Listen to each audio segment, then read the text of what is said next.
የኢትዮጵያና የቻይና ግንኙነት የቻይና አፍሪካ ግንኙነት ተምሳሌት ነው። ራሷ ተሳክቶላት እንግዲህ እንደ ሰውኛ ስናየው የጋን ውስጥ መብራት አልነበረች። ምክንያቱም ጥያቄዎቻችን የመልማት ናቸው። ቻይና የልማት ጥያቄዎችን ትደግፋለች። በማደግ ላይ የሚገኙ ሀገራት ምርጫቸው እንድትሆን የሚያስችል ነው የቻይና አካሄድ። አረንጓዴ ኢኮኖሚን ተደራሽ ከማድረግ አንጻር ኢትዮጵያ አሁን ጥሩ እየሰራች ነው ያለችው። ቻይና ደግሞ በዚህ ላይ መርሆ አድርጋ እየሰራች ነው። ድጋፎቻቸው፣ ትብብራቸው ቅድመ ሁኔታ የለው። በሁለቱ ያለው ስምምነቱም የልማት ስራዎችም ላይ ትብብራቸው ጠንካራ ስለሆነ ነው። ታዳሽ ኃይልን በተመለከተ አሁንም ቻይና ዓለምን እየመራችው ነው። እንደ ኢትዮጵያ ማደግ ላይ ወይም ደግሞ አሁን እጅጉን በጣም በሩጫ ላይ ላሉ ሀገራት የቻይና ተሞክሮ እጅግ በጣም ወሳኝ ነው። በበርካታ መልኩ ስትራቴጂካል የሆነ አጋርነቷ ሲቀጥል ኢትዮጵያም በርካታ ነገር ነው የምታተርፈው። ቴክኖሎጂያቸው ለኛ እድገት ለኛ ፖሊሲ የሚመች ነው። ጤና ይስጥልን፣ እንዴት ናችሁ? የፋና ፖድካስት ቤተሰቦቻችን፣ ይህ ወቅታዊ ነው። ዛሬ በፋና ፖድካስት ወቅታዊ ጉዳያችን የምናነሳው የኢትዮ ቻይና ግንኙነትን የተመለከቱ ሀሳቦች ይሆናሉ። እንግዲህ እንደምታውቁት ከሰሞኑን የቻይና የውጭ ጉዳይ ሚኒስትር ዋንግ ይ እዚህ ኢትዮጵያ ተገኝተዋል እና ከገና ጀምሮ እዚሁ ኢትዮጵያ ይገኛሉ። የእሳቸውን መገኘት ምክንያት በማድረግ የሁለቱ ሀገራት ግንኙነት እንዴት ነው፣ ምን ይመስላል፣ ታሪኩም አሁን ያለበትን ደረጃና ቀጣይ ሀሳቦቻቸው እንደዚሁ እያነሳን ቆይታ እናደርጋለን። ቅድስት ዘውዱ፣ ቴዎድሮስ ሳህልና ብርሃኑ አበራ በአብሮነት ከእናንተ ጋር ቆይታ እናደርጋለን። አብራችሁ እንድትሆኑ እንጋብዛችኋለን። መልካም ቆይታ። እንዴት ናችሁ? እንዴት ዋላችሁ? ይመስገን ነው። እንግዲህ ከገና ወይም የኢየሱስ ክርስቶስ ልደት ቀን ጀምሮ የቻይና የውጭ ጉዳይ ሚኒስትር እዚህ ሀገራችን ይገኛሉ። ጥሩ ጊዜ እያሳለፉ እየተመለከትን ነበረ። ከዛ ባለፈ ግን የሁለቱ ሀገራት ግንኙነትን የተመለከቱ ሰፊ ሀሳቦች ከጠቅላይ ሚኒስትሩ ጋር እንደዚሁ ውይይቶች ሲደረጉ ነበረ። የተለያዩ መግለጫዎችም ወጥተዋል። ግን ያው እውነተኛ የኢትዮጵያ ወዳጅ የምንላቸው አይነት ሰው ናቸው ዋንግ ይ እና ጥቂት ሀሳቦችን ደግሞ እናነሳለን። እስቲ እንግዲህ ከሰሞኑ የቻይና የውጭ ጉዳይ ሚኒስትሩ እዚህ ናቸው። በየዓመቱ ከአውሮፓውያን የዘመን ቀመር አዲስ ዓመት እንደገባ ጉብኝት ያደርጋሉ እና የመጀመሪያው የዚህ ዓመት ጉብኝታቸው ወደ አፍሪካ ኦልሞስት 3 ሀገራት ላይ የሚሄዱ ይመስለኛል። ኢትዮጵያን የመጀመሪያው አድርገዋል እና እንግዲህ አፍሪካ ውስጥ ቻይና ከፍተኛ የሆነ ጠንካራ የሆነ ግንኙነት ያላት የሆነች መታለች እና ወደኛ ሀገር ደግሞ ሲመጣ ለቻይኖች ቅርብ ነን አይደለ? በጣም ለምሳሌ ብዙዎቻችን የውጭ ሀገር ዜጋ ስናይ የመጀመሪያ ቻይናዎችን ነው የምናየው በቅርበት በአብዛኛው። ምክንያቱም እነሱን ብዙ ቦታ ላይ እናገኛቸዋለን። የኮንስትራክሽን ስራዎች ላይ ያሉ፣ ህንፃ ግንባታ ላይ ያሉ፣ የመንገድ ስራዎች ላይ ያሉ እና የትኛውም የኢትዮጵያ አካባቢ ላይ ብትሄጂ ተሰማርተዋል በፋብሪካዎች ውስጥ አሉና ቻይኖችን የትም ቦታ ነው የምናገኛቸው። በጣም ክሎዝ ነን ከቻይኖች ጋር ያለንን ኢንቲሜሲ ስታዩ ቅርበታችንን ለቻይና በጣም ቅርብ የሆነ ህዝቦች ነን እና እንግዲህ ይሄ በርካታ የቻይና ዜጎች ኢትዮጵያ ውስጥ በተለያየ የስራ ዘርፍ ላይ ተሰማርተዋል። ይህ የሆነበት እንግዲህ አንዱና ዋናው ምክንያት በሁለቱ ሀገራት መካከል ያለው ግንኙነት በጣም ጠንካራና የበረታ ጠንካራ ሊባል የሚችል በሁለቱ ያለው ስምምነቱም የልማት ስራዎችም ላይ ትብብራቸው ጠንካራ ስለሆነ ነውና እንግዲህ ይህንን ጠንካራ ትብብር ይበልጥ ጠንካራ የምናደርግበት እድል ይመስለኛል የውጭ ጉዳይ ሚኒስትሩ የኢትዮጵያ ጉብኝት። ምክንያቱም እዚህ ከመጡ በኋላ ጠቅላይ ሚኒስትር ዶክተር አብይ አህመድ ጋር ተወያይተዋል። የውጭ ጉዳይ ሚኒስትሩ ጌዲዮን ጢሞቴዎስ ጋር ተወያይተዋል።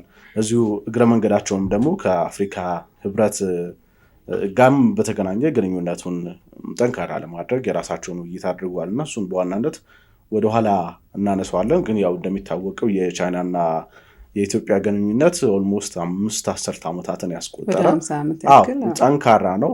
በዝርዝር እናነሳዋለን። በርካታ የሚነሱ ጉዳዮች አሉ ቻይናና ኢትዮጵያ ስታሰቡ። እንግዲህ የኢትዮጵያና ቻይና ግንኙነት በ1970ዎቹ ነው የጀመረው። እንግዲህ ያኔ ማኦ ይመስሉኛል የሀገራቸው መሪ የነበሩበት ሰዓት የአፄ ኃይለ ሥላሴ እዛ ቦታ ሄደው ጉብኝት ማድረጋቸውም ይታወሳል።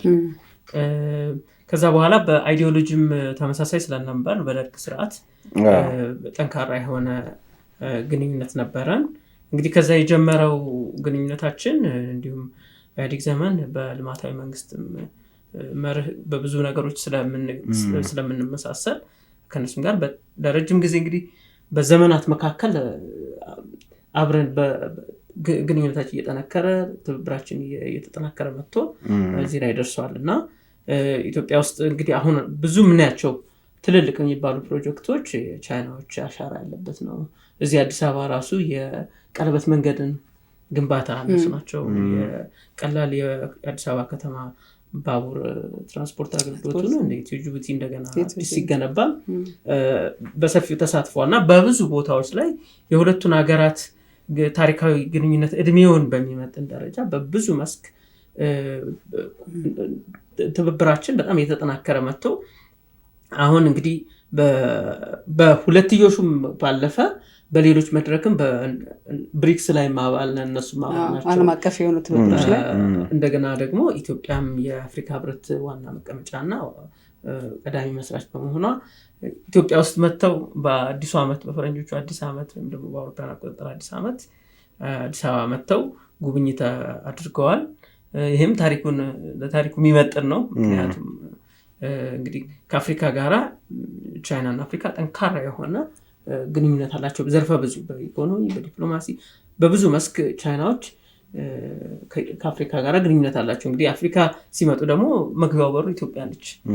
ጌትዌይ ፎር አፍሪካ ነው የምትለው አፍሪካ መግቢያ ነች እና በአንድም በሌላም ኢትዮጵያ ተቀዳሚ የአዲሱ ዓመት መዳረሻ ጉብኝት መጀመሪያቸው መሆኑ ትክክለኛ ነው የሚያስብል ነው።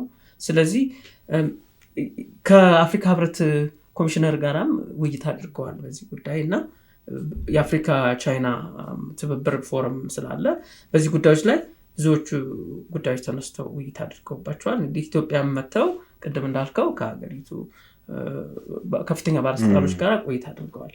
የተነሱ የነበሩትን ውይይቶችም እንግዲህ አልፍ እናነሳለን።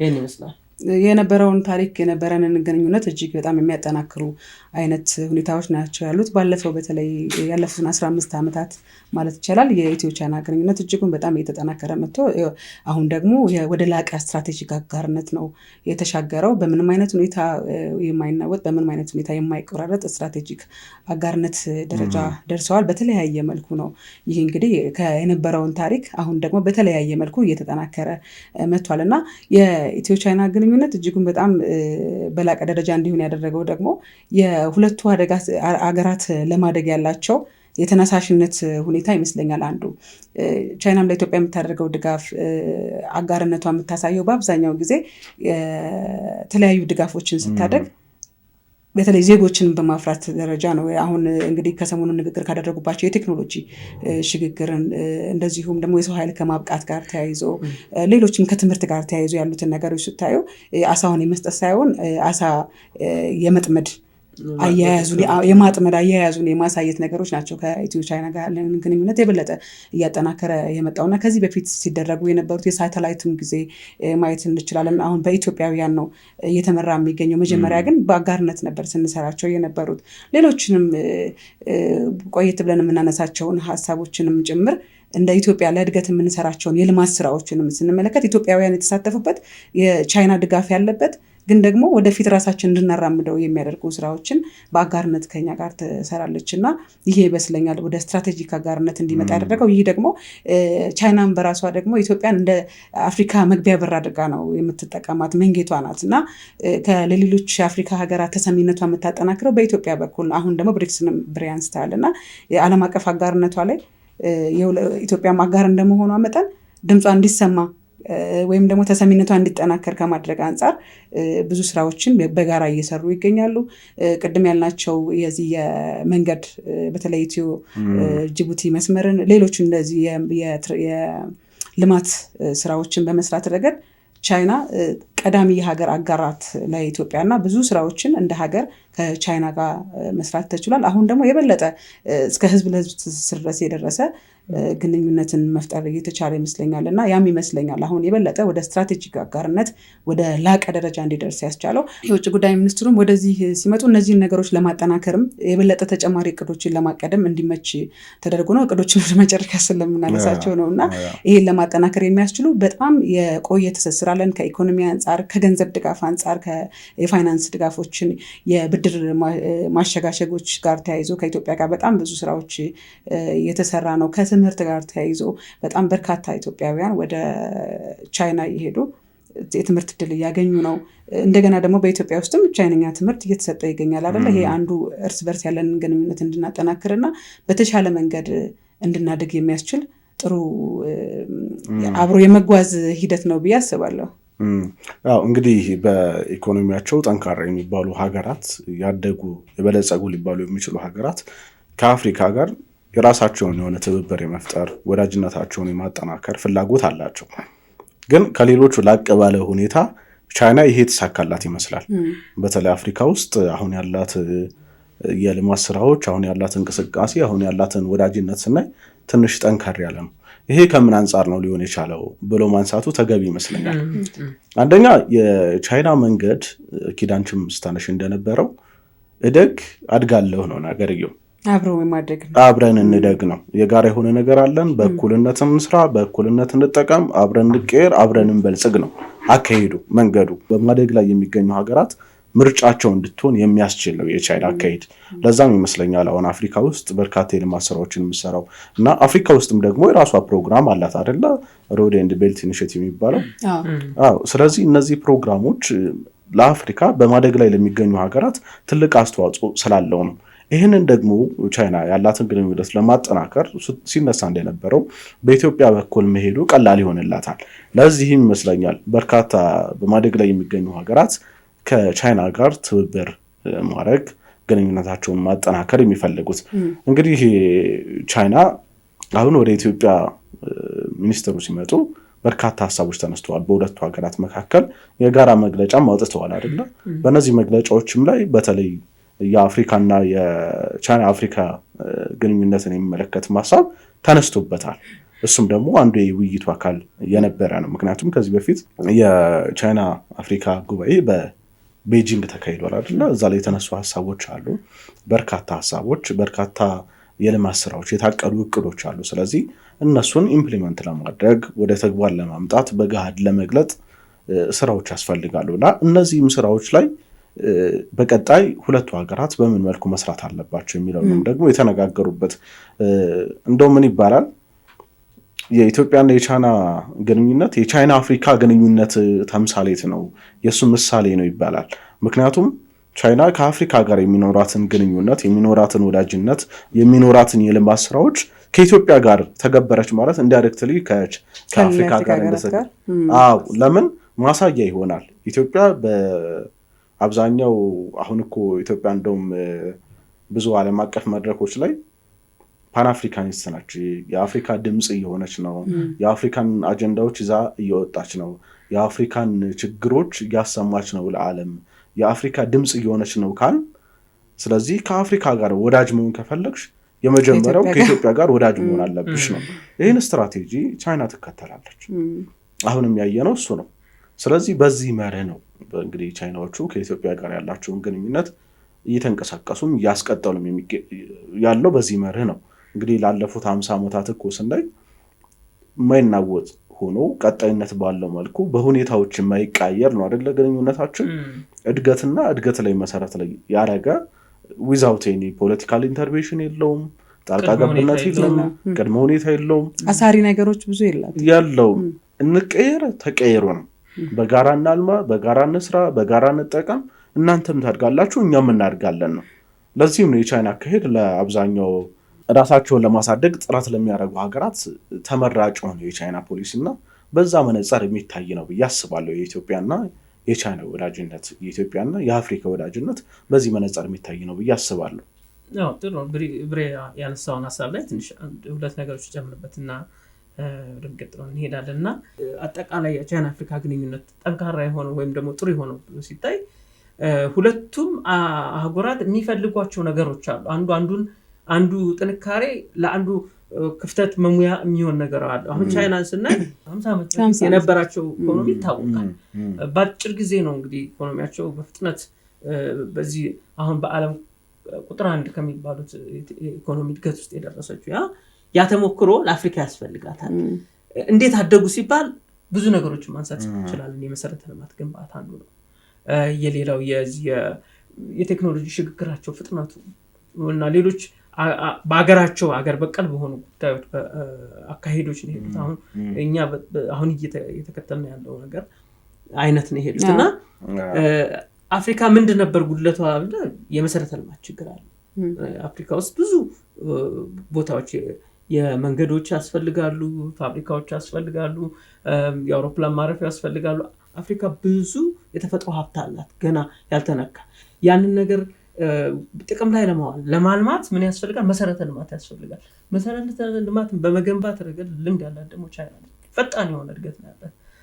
ብታየው በአሁኑ ሰዓት በአለም ላይ ያሉ ትልልቅ ፕሮጀክቶችን የሚሰሩት ቻይናዎች ናቸው። ስቴዲየም ብትለው፣ ባቡር ሀዲድ ብትለው፣ ሌሎች በርካታ በቴክኖሎጂ ጋር የተያዙ ነገሮች ቻይናዎች በጣም ሄደዋል። ይሄ ነገር ለአፍሪካ ያስፈልጋታል።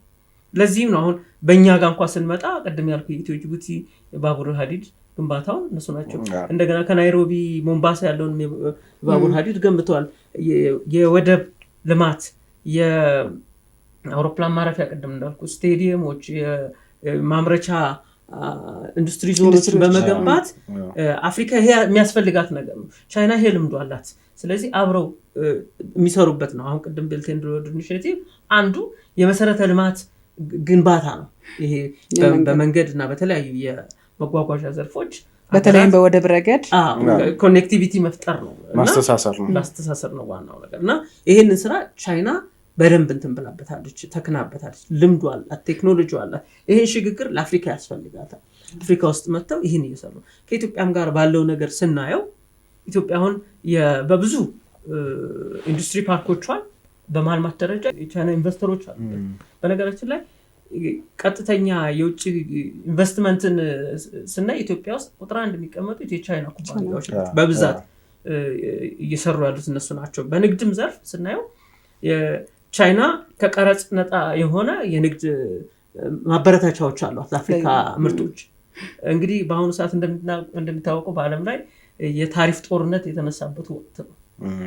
100% ታሪፍ፣ 60%፣ 90% እየተባለ አገሮች አንዱ ላይ እየጣለ ነው። የታሪፍ ጦርነት ያኛውን ምላሽ እየሰጠ ነው። ስለዚህ ቻይና ለአፍሪካ ምርቶች 100% ከታሪፍ ነፃ የሆነ አመቻችታለች። የኢትዮጵያ ምርቶችም አሁን ለምሳሌ በዚህ ውስጥ ይካተታሉ። ቡና እንልካለን፣ የቅባትሎች አሉ፣ የቆዳና ሌጦ ምርቶች፣ ብዙ ነገሮች እንልካለን፣ ከነሱም እናስገባለን፣ ማሽነሪዎች፣ ቴክኖሎጂዎችን ጭምር ማለት ነው። እና ይሄንን ስናይ ለኛ ብዙ ነገሮች ብዙ ኮምፓራቲቭ አድቫንቴጅ አለን ሌላ ከሚኖረን ግንኙነት። ምክንያቱም እነኚህ ልምዶች አሏት፣ ማበረታቻዎች አሏት። ቅድም እንዳልከው ብሬ ድጋፎቻቸው፣ ትብብራቸው ቅድመ ሁኔታ የለው፣ እጅ አይጠመዝዙም። ይሄንን ካላደረግ ይሄን ብድር አልሰጥም የሚል አካሄድ አይደለም የሚሄዱት። ልማት ነው፣ ልማትና ልማት ነው እቅዳቸው እና በዚህ ጉዳይ ለአፍሪካ የሚመች የሆነ የአጋርነት ለአፍሪካም ብቻ ሳይሆን ለቻይና ዊን ዊን የሆነ ስራ ነው የሚሰሩት። በዚህ ምክንያት የተሳካ ነው ከአፍሪካኖች ጋር አማራጭ መንገድ በመፍጠርም ደግሞ በጣም የሚበረታታ ስራ ነው የሚሰሩት። በዚህኛው በኩል ሲዘጋብህ እነሱ ሌላ መዳረሻ ከታሪፍ ነፃ የሆነ ሌላ አማራጭ ይፈጥሩልሃል እና ይሄ በተለይ በማደግ ላይ የሚገኙ ሀገራትን ትኩረት የሳበም ነው።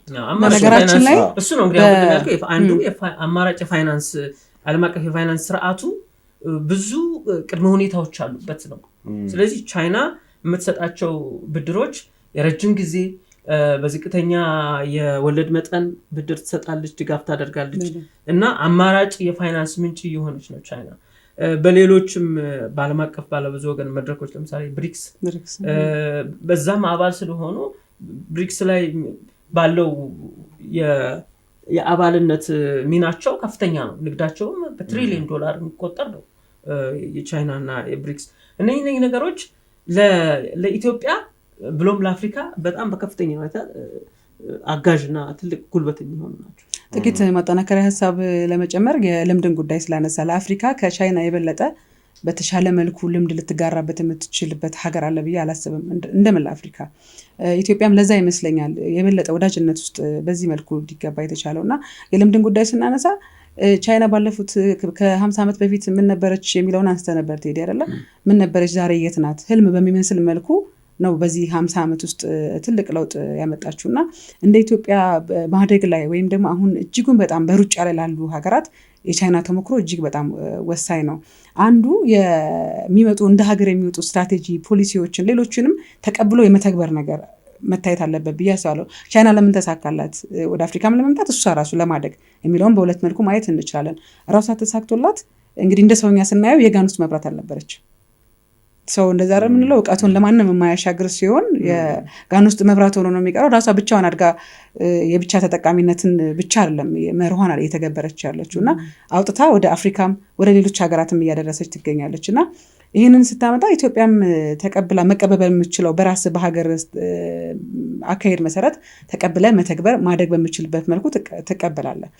ስለዚህ ኢትዮጵያም ተቀብላለች። አሁን እየሮጠች ላለች እንደውም ጠቅላይ ሚኒስትር ዶክተር አብይ አንድ ወቅት ላይ ሲናገሩ በ50 ዓመት ቻይና በአጭር ጊዜ ውስጥ የተቀየረችውን ያክል ደግሞ ከዛ በኋላ ከዛ በፈጠነ በቀለለ ጊዜ ለምን አንለወጥም? ለምን አንችልም? ለምን የተመቸ ነገር ልምዶችን መቅሰም ከቻለን በተሻለ መልኩ ማደግ ወይም በተሻለ የአመታት ፍጥነት መለወጥ እንችላለን፣ የበለጠ መሆን እንችላለን የሚለውን ሀሳብ ሲያነሱ ነበርና ለዚህ ደግሞ ትክክለኛ ሀገር ቻይና ናት።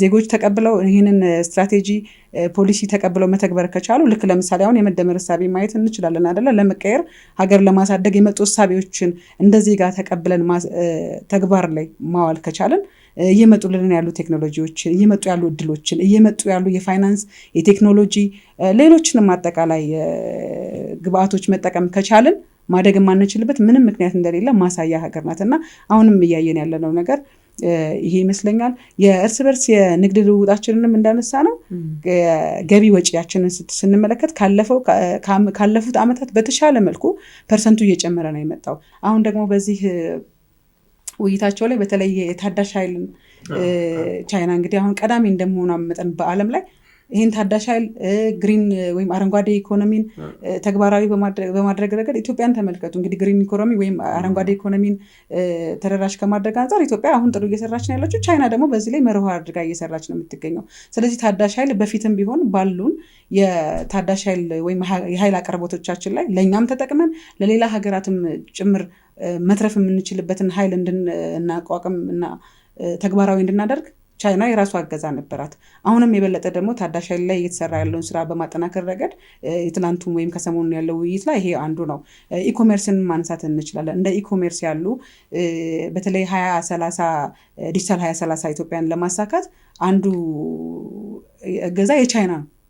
በተለይም እንደ የተለያዩ ካምፓኒዎች አሉ፣ ድርጅቶች አሉ፣ እንደ ዜድቲኢ ያሉ ሌሎችም ህዋዌ ያሉ ድርጅቶች እጅግ በጣም በቴሌኮም ዘርፉ ላይ ትልቅ አስተዋጽኦ ያላቸው በተለይ የመሰረተ ልማት አውታሮች ላይ እጅግ በጣም ድጋፍ ያላቸው ካምፓኒዎች ወይም ድርጅቶች ናቸው። እንደነዚህ ያሉ ድጋፎችን ተጨባጭ የሆኑ ውጤቶችን ማምጣት የምንችልበትን ማደግ የምንችልበትን አጋርነት ላይ ነው ቻይና እየሰራች ያለችው እና የበለጠ አሁን እንደተባለው በተለይ ታዳሽ ኃይልንም እነዚህ ኢኮሜርስንም ሌሎችም ላይ የበለጠ ውጤት ማምጣት የምንችልበት ላይ በስትራቴጂክ አጋርነቱን በመጠቀም ማደግ የምንችልበትን አማራጭ እያመጣችልን ነው እና ጥሩ ግንኙነትን እያመጣን ነው ማለት እንችላለን። እዚህ ጋር አንድ ስለ ታዳሽ ኃይል ስላነሳ በጣም አስፈላጊ ነገር ነው። አሁን የመጪው ዘመን ጉዳይ ነው። ዲጂታል ኢኮኖሚ እና ግሪን ኢኮኖሚ ታዳሽ ኃይል የሚባሉ ጽንሰ ሀሳቦች የመጪው ዘመን አስፈላጊ ጉዳዮች ናቸው፣ ትኩረት የሚደረግባቸው ጉዳዮች ናቸው። ለምሳሌ የቴሌኮምን ቅድም የዲጂታል እና ኢኮመርስን ስናይ ቻይና ነች የመጀመሪያው 5G 5ኛ ትውልድ የሚባለው ኔትወርክ መጀመሪያ ብሬክ ስሩ የሰሩት እነሱ ናቸው። አሁን 6ኛው ትውልድ ላይ እየሰሩ ናቸው። ሞስት እንደውም ሙከራ ተደርጓል የሚባለው እንግዲህ በዚህ ዘርፍ በቴሌኮም ዘርፍ በጣም ፈጣን ናቸው። ኤሌክትሮኒክስ ምርቶቻቸውን ስናይ በጣም ቅድም እንዳልሽው ህዋዌ አለ፣ በዓለም በቴክኖሎጂ በቴሌኮሙኒኬሽን ስመጥር የሆኑ ካምፓኒዎች አሏቸው እና እነኚህ ቴክኖሎጂዎች በዚህ ዘመን ዲጂታል ለመሆን ይሄ ልማት ይሄ የቴክኖሎጂ ልማት ዲጂታል ኢንፍራስትራክቸር በጣም አስፈላጊ ነው። ስለዚህ የዲጂታል መሰረተ ልማትን ደግሞ ስናስብ ቻይና የዳበረ ልምድ አላት፣ ቴክኖሎጂው አላት። ለእኛ በጣም ለአፍሪካውያን በአጠቃላይ ለኢትዮጵያ ኢን ፓርቲኩላር ደግሞ ምክንያቱም ዲጂታል 2030 እየተገበርን ስለሆነ ያስፈልጉናል። ልምዱ አላቸው፣ ቴክኖሎጂው አላቸው። በፍጥነት ላይ በዓለም ላይ በጣም ፈጣን ናቸው። በዚህ በዲጂታል ቴክኖሎጂ እና የዲጂታል ኢንፍራስትራክቸር ግንባታ በዓለም ላይ ይፈለጋሉ። ተጽዕኖም እየፈጠረ ስለሆነ መበለጥ ነው ላለመውደቅ ለነሱ ዲፕሲክ እኮ ያደረገውን ነገር እናስታውሳለን። እንዴት አንድ ሰሞን የ600 ምናምን ሚሊዮን ዶላር ፕሮጀክት የነበረውን እንትን ኦፕን ኤአይን እዚህ ጋር በ5 ሚሊዮን መጥተው በአጭር ጊዜ እኩል ጥራት ያለው እንደውም በአንዳንድ ፓራሜትሮች እንደውም ይበልጣል በተሻለ መልኩ እና በዓለም ላይ አሁን ይሄ የሰው ሰራሽ አስተውሎት በጣም በፍጥነት እየሄዱ ናቸው። አውቶሜትድ የሆኑ የመኪና ማምረቻ በሰው ሰራሽ አስተውሎት ብቻ የሚሰሩ መኪና መገንቢያ ፋብሪካዎች አሏቸው። ከሰው ንክኪ የጸዳ ነው። ቁጭ ብሎ ለሊት ሙሉ ሲያመርት ያድራል ማለት ነው። እዚህ ደረጃ ደርሰዋል። ይሄ ለአፍሪካ ያስፈልጋታል። ምክንያቱም ቻይና ቴክኖሎጂዎቿን በቀላሉ ለአፍሪካውያኖች እድገት በሚያስፈልግ መልኩ ልትደግፍ የምትችል ሀገር ስለሆነች ይሄ አስፈላጊ ነው። ሁለተኛው ታዳሽ ኃይል ነው። ታዳሽ ኃይልን በተመለከተ አሁንም ቻይና ዓለምን እየመራችው ነው። በነፋስ ዊንድ ኤነርጂ፣ ሶላር ኤነርጂ ወይም ደግሞ ፀሐይ ብርሃን የሚመነጭ ኤነርጂ፣ በኤሌክትሪክ መኪና ምርት በዓለም ላይ ቁንጮ ናቸው በዚህ ሰዓት። እኛን ደግሞ ስናየው አሁን ኤሌክትሪክ መኪና እንድንጠቀም በፖሊሲ ደረጃ ኤሌክትሪክ መኪና ነው የሚደገፉ ወደ ኢትዮጵያ እንዲገባ። ይሄ ከኛ ፖሊሲ ጋራ በጣም የሚሄድ ነው። እነሱ በጣም ሄደዋል በቴክኖሎጂ በዚህ በሶላር ኤነርጂ ብትለው በኤሌክትሪክ መኪና ባትሪ ምርት አንደኛ ናቸው በዓለም። ኢቪ ኤሌክትሪክ ቬሂክል እነሱ በዓለም ላይ እየመሩ ናቸው። አሁን እንደውም በዚህ በ2025 BYD ከቴስላ ኩባንያ የበለጠ ምርት ነው በዓለም ላይ እየሸጠ በዚህ ሰዓት። እኛም ሀገር እኮ መኪኖቹ በብዛት አሁን BYD መኪኖች መንገድ ላይ ኤሌክትሪክ መኪኖች እና ቴክኖሎጂያቸው ለኛ እድገት ለኛ ፖሊሲ የሚመች ነው። ቴክኖሎጂውም ይሄ የመኪና ኤሌክትሪክ መኪና ሞተር በማምረት በዓለም ቀዳሚዎች ናቸው። ቴክኖሎጂውን አሳድገውታል። ስለዚህ እነሱ ያስፈልጉናል። በሌሎች ታዳሽ ኃይልን ስናይ አሁን ቅድም እንዳልኩት ንፋሱ ኤሌክትሪኩ ማመንጨቱ ብቻ ሳይሆን የማጓጓዙ የስርጭቱ የምኑ ቴክኖሎጂ በብዛት ቻይናውያን የተካኑበት ነውና ይሄንን ነገር ለኛ ለአፍሪካውያን በአጠቃላይ ለኢትዮጵያ በጣም ወሳኝ ነው። ለልማት ኃይል ያስፈልጋል። ኃይሉ ታዳሽ መሆኑ ደግሞ ኢትዮጵያ ለምትከተለው የአረንጓዴ አሻራ ወይም ደግሞ ከዛ በተጨማሪ ደግሞ ምንድነው ለአየር ንብረት ለውጥ የማይበገር ኢኮኖሚ ለመገንባት ለምንሰራው ስራ አጋዥ ነው። ታዳሽ ኃይል ላይ ፕሮሞት እናደርጋለን። እኛን በፖሊሲ ደረጃ ታዳሽ ኃይል ነው የምናመጣው፣ ኤሌክትሪክ፣ ነፋስን፣ ሶላርን። ቻይናዎችም ይህንን ፕሮሞት ያደርጋሉ። ከኛ ፖሊሲ ጋራ ከኛ ከምንከተለው የኢኮኖሚ የልማት አቅጣጫ ጋራ በጣም የተጣጣመና ተደጋጋፊ ነውና ግንኙነታችን በዚህ ደረጃ ትብብራችን ቢጠነክር አይገርምም ለማለት ነው። ያው ብልጥ ከሌሎች ይማራል ነው። ኪድ ቅድም የጠቅላይ ሚኒስትሩን ሐሳብ አንስተሽ ነበርና ሌሎቹ የሄዱበት መንገድ አለ። እነሱ ያን ውጤት ለማምጣት እዛ ስኬት ላይ ለመድረስ ያለፉበት ውጣ ውረድ አለ፣ የሄዱበት መንገድ አለና የፈጀውም ጊዜ አለ። ከሌሎች ስህተት እነሱ እንግዲህ መውደቅ መነሳት አለው። አንድ ስኬታማ ለመሆን የሆነ ቦታ ስትጓዥ መውደቅ መነሳት አለው። እሱን ሁሉ አልፈው ነው እዛ የደረሱት። የተጣራ ተፈትኖ ያለፈ ነገር ስለሆነ የምታገኙ ውድቀቱን ትተሽ የስኬቱን መንገድ ብቻ መከተል ስለሆነ ለእኛ እንደውም በአጭር ጊዜ ነው እዛ ደረጃ ላይ የምንደርሰው። እድል አለ፣ በአጭር ጊዜ መለወጥ የምትችልበት እድል ቀርቦልናል። ስለዚህ ከቻይና ብዙ እንማራለን። የዛሬ 50 ዓመታት ተራ የአሳ ማስገሪያ የነበረ ቦታ አሁን ላይ የፎቅ ጫካ የሚታይበት ብዙ ከተሞች ያላት ሀገር ናች ቻይና። ስለዚህ አሁን ደግሞ ዘመኑ የዋጀ ቅድም ቴዳ ስታነሳ እንደነበረው በሰው ሰራሽ አስተውሎት በዲጂታላይዜሽን በበርካታ መልኩ ስኬታም ስለሆነች ቻይና፣ ስለዚህ ከቻይና ብዙ ነገር እንማራለን ብለን እናስባለን። ምክንያቱም ቻይና ለሁሉም ነገር ክፍት ነች። ልምድም ለመለዋወጥ፣ እውቀት ሼር ለማድረግ፣ አብሮ ለመቀየር፣ አብሮ ለማድረግ ቅድም ሲነሳ እንደነበረው ክፍት ስለሆነ መንገዱ በዛ መንገድ ብዙ ነገር ማትረፍ እንችላለን ብዬ አስባለሁ። አሁን ስራዎቹም እሱ ናቸው። አሁን በሁለቱ የውጭ ጉዳይ ሚኒስትሮችም በተወያዩበት ወቅት የተነሱ ሀሳቦች እነዚህ ናቸው። በተለይ በዲጂታላይዜሽን ኢትዮጵያ የያዘችውን እቅድ ለማሳካት ቻይና ትልቅ አስተዋጽኦ አላት እና እነዚህ ሀሳቦች ነበሩ ሲንሸራሸሩ የነበረው። በተለይም አሁን እንግዲህ እንደ መንግስት ለመንግስት ወይም እንደ ሀገር እርስ በርስ ያለን አጋርነት የተጠናከረ መጥቷል። ይህ ማበረታች ውጤቶችን ይዞ እየመጣልን ውጤታማ መሆን እየቻልን ነው። ተጨባጭ መሬት ላይ የምናያቸውን ለውጦች እያየን የመጣ ነው። አንድም በዚህ ስለሆነ የቻይና አጋርነት እንግዲህ ለአመታት እንግዲህ ወደ 5 ዓመታት ብለናል እና በእነዚህ ሁሉ ዓመታት ሙሉ በባዶ ዝም ብሎ ወረቀት ላይ በተቀመጠ ሳይሆን በተጨባጭ የምናያቸው እንዳልከው ነው። ቅርብ ለኛ ቅርብ እስኪሆኑ በፕሮጀክቶች እናያቸዋለን፣ በተለያዩ ስራዎቻቸው።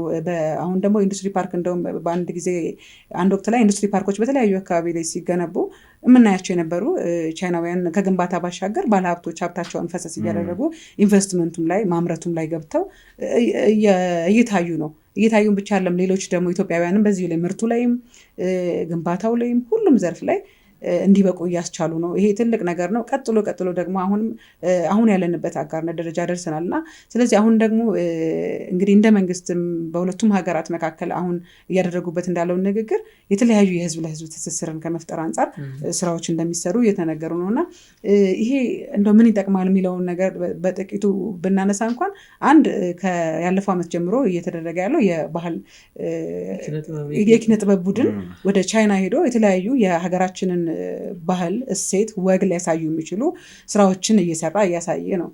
ቀደም ሲልም ለማንሳት የሞከርኩት የትምህርት ሁኔታም እንደዚሁ ወደዛ በሄድን ቁጥር አንድ ሀገር ላይ ብርሃኑ ስትሄድ ባዶ እጅህን አትመጣም። የምታየው ነገር አለ። አንደኛ በአእምሮም የምትቀናቸው ነገሮች ሊኖሩ ይችላሉ። እኛም እንዲህ ማድረግ እንችላለን የእችላለሁ መንፈስ ራሱ እኮ ተጋብቶብን ነው የሚመጣው እና አሁን ደግሞ ዓለም ላይ እየፈጠረች ያለውን ተጽዕኖ እያየን ስትመጣ ነው። ስለዚህ የህዝብ ለህዝብ ትስስሩ እስከ ሀገራት ድረስ የዘለቀ ሲሆን ዜጎች ራሱ በራሳቸው ይዘውት የሚመጡት ይዘውት የሚሄዱት ነገር ይኖራል። ከትምህርትም ከባህልም ሌሎችም ከቴክኒክ ድጋፎችም ጋር ተያይዞ እኚህ ቅድም ያልናቸውን ቴክኖሎጂዎች ወደኛ ማምጣት የምንችለው በእኛ ኃይል ወይም በኢትዮጵያውያን ኃይል መስራት የምንችለው የቴክኒክ ድጋፎችን የቴክኒክ ስልጠናዎችን ማግኘት ስንችል እና እንደተባለው የአሳውን መረብ ወይም ማጥመዱን መቻል እስክትችል ድረስ ነው ያንን ትምህርት የምትወስደው እና ይሄ በር ክፍት ከሆነ መማር የምንችልበት አጋጣሚ ካለ ምንድን ነው አስተማሪ ካለ ሁሌም ተማሪ አለ ይባላል እኮ። ሁሉ ጊዜ መማር ከቻልን የበለጠው ማደገን የማንችልበት ምክንያት የለም። አሁን ደግሞ የሰለጠነው ዓለም አሁን የኤአይ ዓለም ላይ ነው ያለ ነው። አርቲፊሻል ኢንተለጀንስ ላይ ቻይና ያላትን አቅም ወደኛ ማምጣት የማንችልበት ምንም ምክንያት የለም። እንደተባለው አዲስ ዓመት በመጣ ቁጥር ቻይና የመጀመሪያ ጉብኝቷን የምታደርገው ወደ አፍሪካ ነው። ከአፍሪካም ደግሞ ዘንድሮ እኛ የመጀመሪያው ኢትዮጵያ ነው ቀድሞ የመጡት እና የፈረንጆቹን አዲስ ዓመት በተከበረ ቁጥር ወደ አፍሪካ የሚደረገው ጉብኝት ብዙ ሀሳቦችን ብዙ ነገሮችን ይዞ ይመጣል። ቶሎ የመምጣቱም ቶሎ ንግግር የማድረጉም በቀጣይ የሚደረጉ ንግግሮች ግንኙነቶች ስላሉ ይህ የበለጠውን ለሀገራችን የሚያመጣ ይመስለኛል። እንደ ዜጋም ደግሞ ህዝብ ለህዝብ የሚደረገውን ግንኙነት ህዝብ ከቻይና መውሰድ ያለበትን ነገር እየወሰድን ማደግ በምንችልበት ልክ ብንገኝ እጅግ በጣም ውጤታማ እንሆናለን ብዬ አስባለሁ። አይ የቻይና አካሄድ እንደው ለአፍሪካ ብቻም ሳይሆን ለዓለም ሁሉ ምሳሌ ሊሆን የሚችል የዓለምን ሁሉ ትኩረት የሚስብ ነው። በተለይ አሁን ታዳሽ ኃይል ላይ ቴዳ ስታነሳ እንደነበረው የሚሰራው ስራ ዓለም ላይ እንግዲህ የሚያመጣውን ጣጣ አይተናል። እስካሁን የሄድንበት መንገድ የድንጋይ ከሰል አቀጣጠልን፣ የነዳጅ ዘይት ተጠቀምን። እሱ ሂዶ ማለቁ አይቀርም። ዞሮ የሚያልቅ ነው። ያለንን አማራጭ ሀብት መጠቀም አለብን ይባላል። ከዛ ውጭም ደግሞ ያው የካርበን ኢሚሽን ላይ የሚያስከትለው የአየር ንብረት ለውጥ ላይ የሚያስከትለው ጫና አለና ይሄ በተለይ አፍሪካ የገፈት ቀማሽ እንድትሆን እያደረጓት ነው። እነዚህ በተለይ ያደጉ ሀገራትና እነዚህን የሚጠቀሙ ሀገራት ግን ደግሞ በዚህ መካከል አፍሪካ የችግሩ የገፈቱ ቀማሽ የሆነች ቀጥላ ያላትን ሀብት ደግሞ እንድትጠቀምም መንገዶች አልተመቻቹም። እውቀቱ የለም። እንደዚ አይነት ልምዶችን በተለይ ታዳሽ ኃይል ላይ ሼር መደራረግ አፍሪካ ውስጥ ያለው ሀብት በጣም የትየለሊም ስለሆነ ኢትዮጵያ ውስጥ በታዳሽ ኃይል ዙሪያ ብንሰራ ያሉን ሀብቶች አሉ። እንግዲህ ነፋሱ አለ፣ የውሃ ጋነን ይባላል እና እነዚህ ሁሉ ሀብቶች አሉ። እነዚህም ለመጠቀም ከቻይና ብዙ ተሞክሮችን እንወስዳለን።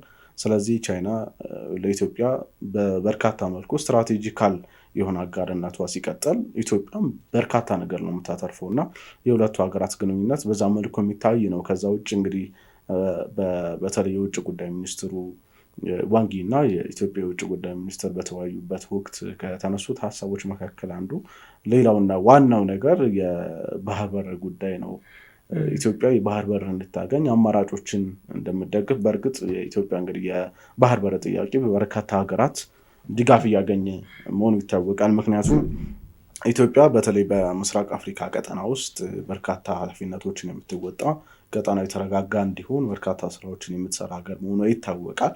ስለዚህ እንደ ሁሌ ኃላፊነት ብቻ ሳይሆን መጠቀም ያለባትንም ከቀጠናው መጠቀም አለብኝ በሚል ፍትሐዊ የሆነ ጥያቄ አንስታለች። ከዚህ አንጻር ቻይና በዲፕሎማሲያዊ መንገድ ፍጹም ሰላማዊ በሆነ መንገድ በመነጋገር በመከባበር በጋራ ጥቅም ላይ በዚህ መልኩ የሆነ አካሄድን በመምረጥ ኢትዮጵያ የምታገኝበትን የባህር በር የምታገኝበትን መንገድ እንዲመቻች እሱን እንደምደግፍ ነው እንግዲህ በሁለቱ ሚኒስትሮች በጋራ በወጣው መግለጫ ላይ የተመለከትነው ሀሳብ ይህንን ነው። አገራት ትልልቅ የሚባሉ በዓለም ፖለቲካ በዓለም ጂኦፖለቲክስ ውስጥ ዲፕሎማሲያዊ ግንኙነቶች ውስጥ ተጽዕኖ ያላቸው ሀገራት የኢትዮጵያን የባህር በር ጥያቄ ደግፈዋል። እንግዲህ ቻይናም በዚህ መልኩ ነው ሀሳቡን ደግፋለች። ምክንያቱም ኢትዮጵያ መልማት ጥያቄ ያቀርባለች። ጥያቄዋ ፍትሐዊና የመልማት የዊን ዊን ጥያቄ ነው። ስለዚህ ይህንን ጥያቄያችን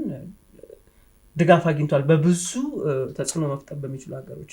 ሌላው ግን አስፈላጊው ነገር እና በጣም ጠቃሚው ነገር ምንድነው?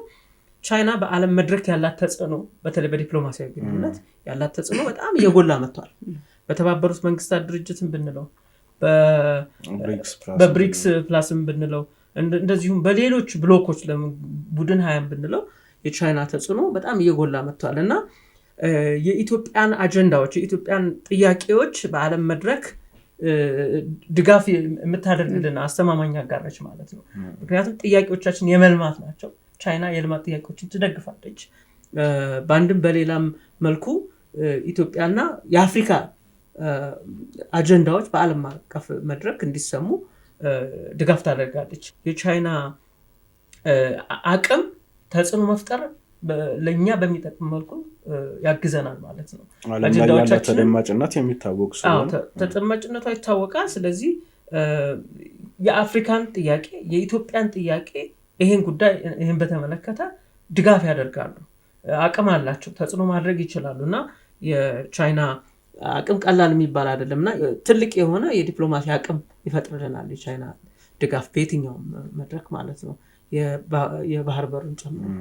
መልካም። እነዚህ ነገሮች ናቸው እንግዲህ አሁን በመግለጫውም ቅድም ብሬ ጠቀስ አድርጎታል እና በመግለጫውም የተነሱት የነበሩት ነጥቦች የስትራቴጂክ አጋርነት ማረጋገጫን፣ የኢኮኖሚና የልዩ የልማት ድጋፎችን፣ እንደዚሁም የብድር ሽግሽግና የፋይናንስን ጨምሮ የጋራ ተጠቃሚነትን ዊን ዊን የሆኑ ስራዎችን በመስራት እንደዚሁም አህጉራዊ ሚና በአፍሪካ ቀንድ ያላትን ሚና አሁንም እንግዲህ በማድረግ ቻይና ለአካባቢው ሰላምና ልማት ከኢትዮጵያ ጋር በቅርበት እንደምትሰራ ነው መግለጫው ሙሉ ለሙሉ የሚያተው። ደግሞ በእጅጉ ከቀድሞውን ጀምሮ ባላቸው አጋርነት ሉዓላዊነቷን አክብራ የኢትዮጵያን በማንኛውም ከዚህ በፊት በነበሩትም ከባድ የሆኑ የሀገራዊ ጫናዎች ጊዜም አጋርነቷን ያሳየች ሀገር ናት እና አሁንም ይበል የሚያሰኝ አጋርነትን እያሳየችን ስለሆነ እኛ ያው እንደዚህ ጋር እናመሰግናለን። የበለጠውን ውጤት እናገኝበታለን ብለን ነው የምናስበው። እንግዲህ የኢትዮ ቻይና ግንኙነትን በዚህ መልኩ በጥቂቱ ነው ያነሳ ነው።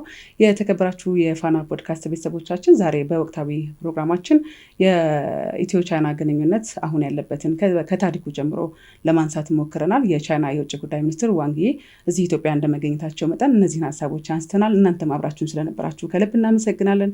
ቅድስት ዘውዱ፣ ቴዎድሮስ ሳህልና ብርሃኑ አበራ በአብሮነት ቆይተናል። እንደዚሁም ከመላ ስቱዲዮ ባለሙያዎች ጋር ነው በጋራ የቆየ ነው። ስለተከታተላችሁን በድጋሚ እናመሰግናለን። መልካም ጊዜ።